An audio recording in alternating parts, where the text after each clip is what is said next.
Okay, so every panel can go on and on and on, but to help us move forward, I think the time to take some questions from the floor has come. Where are the ushers? Yes. Where are ushers? Are they here? With the microphones? Are ladies with the microphones? Augusta, where are your people? Microphones, question time. Sorry? No, they have theirs on the floor. So, questions please. Can we send microphone to the gentleman? Where are they?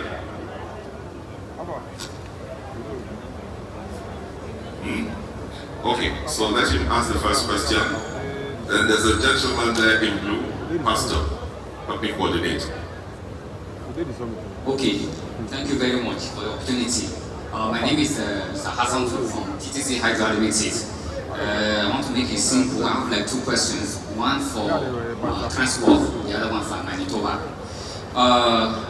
Many discussions today focus on gas shortage and these facilities, pipeline, whatever, affecting the generation. But from our investor side, we are feeling that the weakness presently the link appears to the distribution rather than the generation.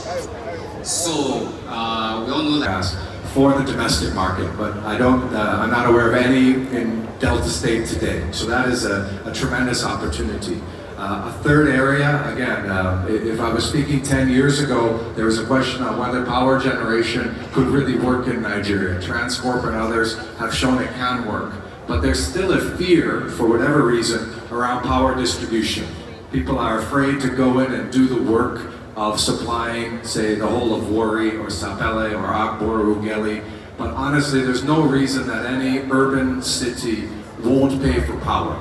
So that opportunity is there for, again, those willing to do the work. We have the resources. Those are the kind of projects that, again, need 10, 15, 20-year debt finance. And that's available in our market on the back of the credit enhancement that we provide. Thank you. Okay, so we hear all of this. Thank you very much for joining us, Madam Okotite. Yeah? No?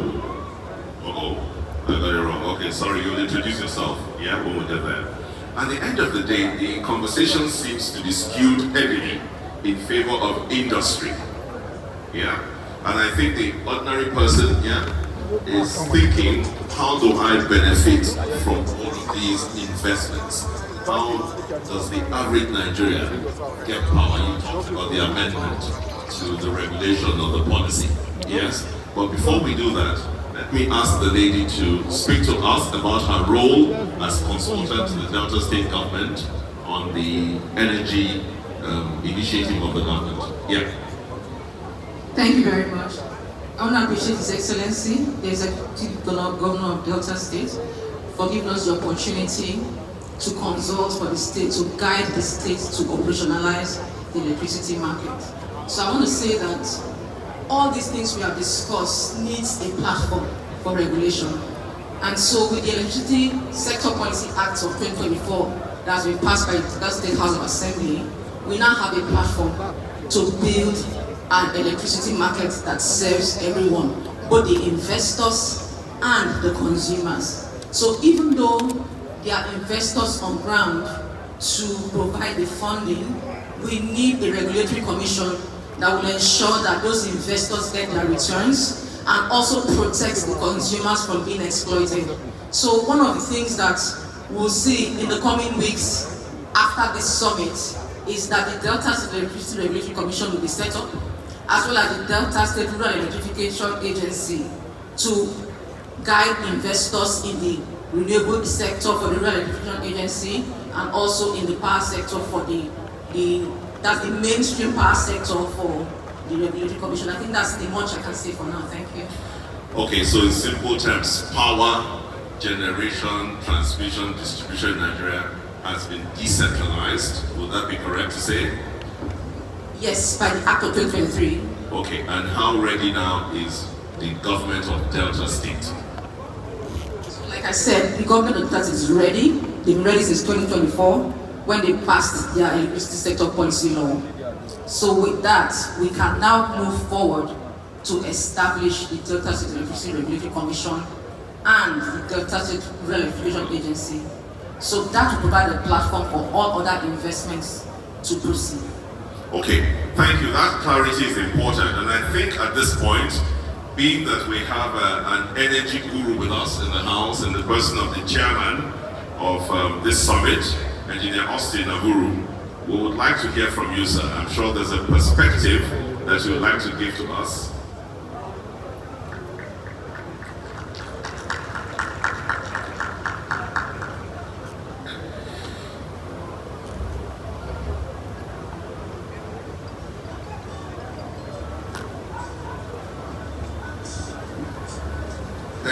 Thank you very, very much. I am sure that you will all be as impressed as I have been with the two panels I have listened to today.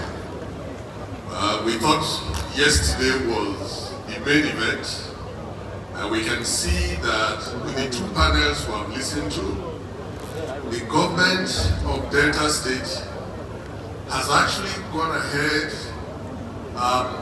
at least to provide the building blocks for implementing almost everything we spoke about yesterday. Whether it is agriculture, the key areas of agriculture, aquaculture, oil, palm, and cassava, mentioned specifically. And now we are discussing power, it's power gas, so virtual gas is available through power gas. They have a border station in Ebede, and we have a consultant that is now working with the state government to be sure that when we generate 3,000 megawatts of electricity here, we don't need more than half of that to power the whole of Delta State. A Delta can buy 5 liters of fuel and wash the world magic. That's about 6,500 naira. But at the end of the month, it's asking people to pay 5,000 naira for electricity. So what is the plan in that area? Thank you very much.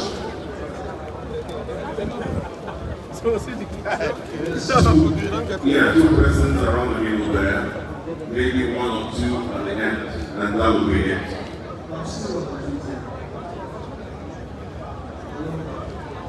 Oops. Okay.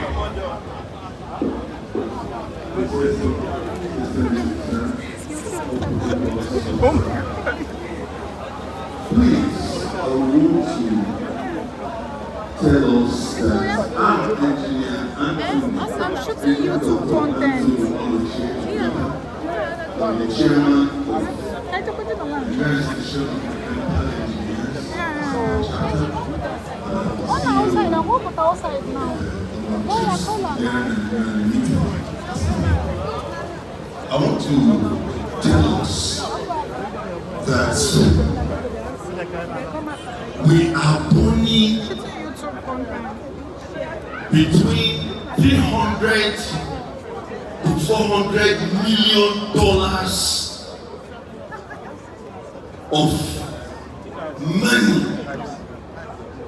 if we don't call our gas flaring. $300 to $400 millions of dollars is a terrible thing. It pains my heart as you travel across Kwale, travel across Umutu in the night. It's like the day dawn. $300 to $400 million, brethren. We can stop it. Can we declare, my amiable governor, zero gas flaring in Delta State, so that we can be able to harness this money we are burning carelessly with ease? How can we do that? Who can help us with 100 million standard cubic feet day process plants? Who can help us so that we'll be able to harness these gases that we are burning to produce gas to power produce LNG. Okay. We got We it. need it now. We got Please. it. We got it. We got it. We got it. Next person, please, can you move further down the hall a little bit? Okay, just give the gentleman there. Yeah, good afternoon, everybody. Your Excellency. My name is Festus Mayo. I'm a cybersecurity expert. So, that being said, I am referring my question to the young lady that spoke about this centralization of power. I have just a few questions for you. Is there a new design for the power sector in the sense that where your KYC can be redesigned and data protection can be protected and ensure that the data is accessible from